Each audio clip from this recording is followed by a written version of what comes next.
Hello guys, and this is Bonnie. Welcome back to my channel Explore with Bonnie Productive. I'm filming from my mobile phone today because I'm having some technical problems with my SIM card. I hope to fix tomorrow, so I'll be back on my camera soon. This is an iPhone 11 and I just love its camera, so it's been very good to me. And do you like my lemons? Thanks for subscribing to the channel. I've got 111 subscribers, woohoo! And one of my videos has made 5,000 viewers, so I'm very happy about that, and I'm gonna do a follow-up to that video right now. Areas in which to avoid living in Perth has had 5,000 views and a lot of discussion and interaction underneath it, so I'm gonna answer some of your questions now. I have been asked what I think about Beachboro suburb, which is eastern, I think it's northern eastern, sort of near Morley. I think it's not too bad. I think it has its street crime and that, but every suburb has. And it's near Morley shops and that, and it's a bit isolated, so I think the suburbs that are a bit inlaid and isolated have less crime, but my opinion might be wrong, so I don't know. I have been asked about Inaloo. Inaloo is okay. Inaloo is a good suburb to live in. It's got crazy drivers, but you got them everywhere, you know. I go shopping there sometimes, and it's got the big shopping mall, and it's close to the freeway and Stirling train station. I think it's accessible and not a bad place to live in.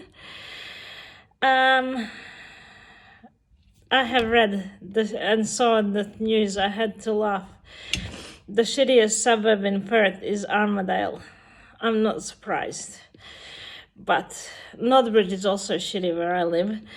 But it's the city centre, so where there's nightclubs, there's always going to be trouble there. Look what I made, you guys. Fish. Do you like it?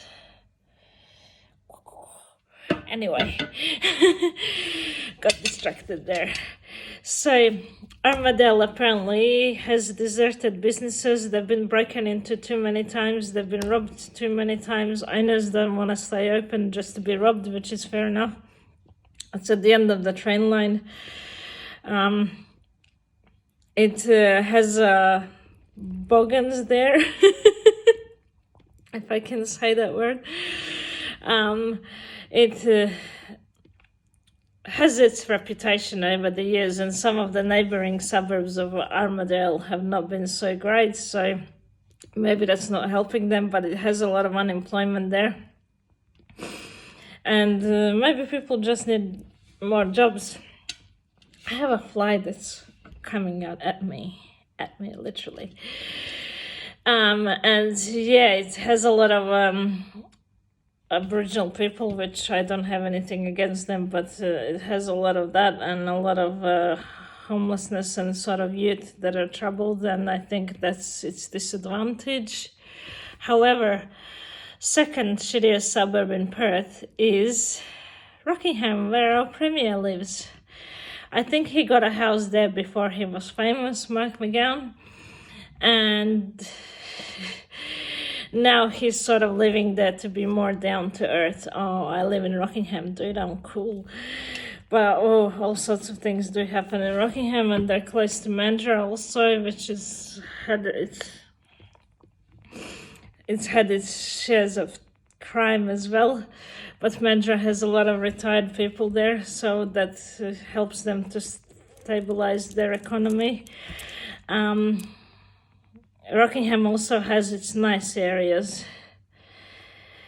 It has areas, mansions by the beach and stuff like that, in a little bit of hidden places, which I'm pretty sure that Mark McGowan lives in one of those houses. But somebody did threaten him outside of his home, so he might be lacking security. Maybe Mark McGowan needs more security around his house.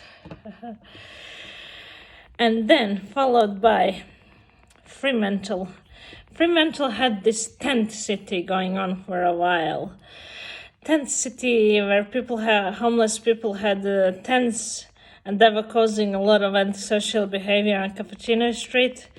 Fremantle is southern suburbs at the end of the train line, and a lot of businesses have failed and a lot of cafes have closed down, and it's just things are not going for it. And then they had that tent city there and people were scared to walk on the streets of Fremantle, to be quite honest.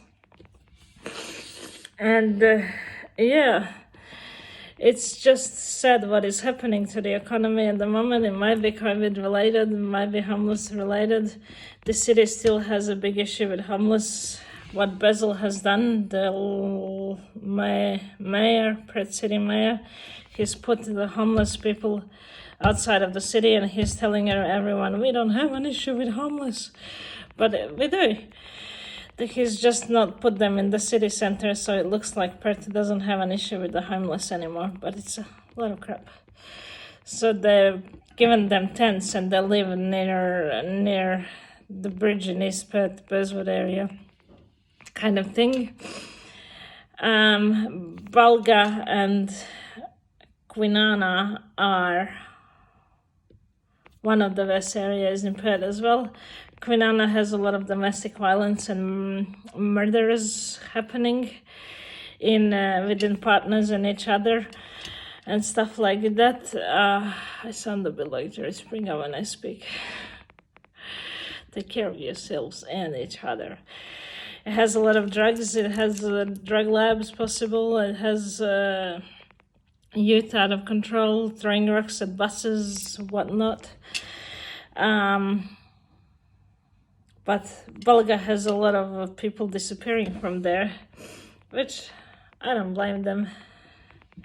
I mean, it's a crappy area, but Armadale got the title as the shittiest in maybe whole Australia, which is pretty embarrassing. So hopefully the government does something about it. And yeah, I wouldn't want to own a business these days anyway, because it's just so frustrating with COVID, out of lockdown, in the lockdown.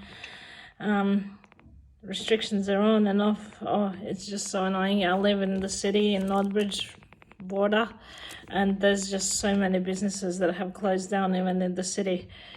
So I don't know what people are looking for these days when they visit shops. What are good businesses to have? I don't know, but yeah, that is it from me today, and thanks for following the channel, and I hope that you have a nice what's it called, the restriction, we're not in the lockdown anymore, nice restriction time with stupid masks. And don't forget to thumbs up this video. I have hay fever, sorry. Don't forget to thumbs up this video, and if you want more, subscribe to the channel, you'll get more. Bye for now.